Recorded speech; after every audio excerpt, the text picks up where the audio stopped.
Hello guys! For today's video, dahil malapit ang Pasko, magawa kami ng parol. Ang gagamitin namin kung ano lang meron kami dito, yung mga paper or mga construction paper na tinatira nila gamit sa school. Kaya let's go! Gawin tayo! Magupit lang tayo ng square, tapos itupin natin the triangle. Tapos Nang pagawa mo, ganito ba? Tapos, dito nga side, yung nakabuka, dito tayo mag-pipit ko ano is nga gusto. Ang ginawa ko is heart. Ugis puso.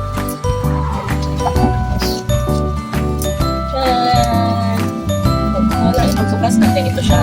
Tapos, pagdidikit natin dito. Ito. Ngayon naman, magkikipit tayo ng kulay blue para ikuha natin dito sa grid dahil ito lang ang kulay na meron tayo. Ganito lang ang pagkipit. Dalawa ang galing gawin natin na square dito. So, i-fold natin siya into half.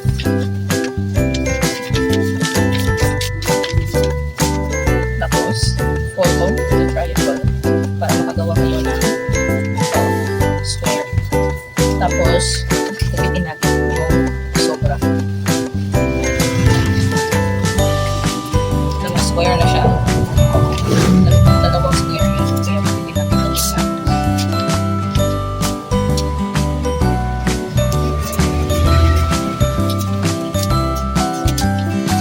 Ito na yung gagawin natin.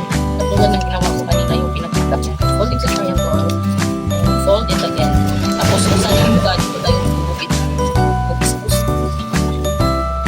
Pagawa na ako ng 10 ganito. Para magawa natin to, kailangan natin silang ipapares-pares. Dugtungin natin yung dalawa para maging 5 na to at siya na ang ating gagawing stars or tala. Pagdugtungin.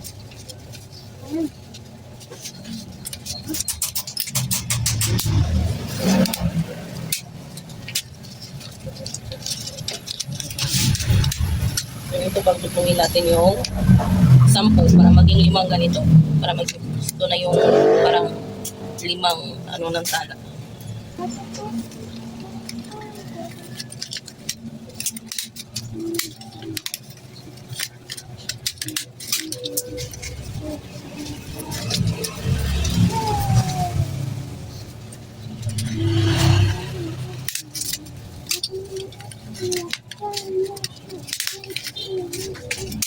Ang pagdugtungin yung 10 para maging 5 pares. At ngayon naman, pagdugtungin na natin itong lahat para maging tala.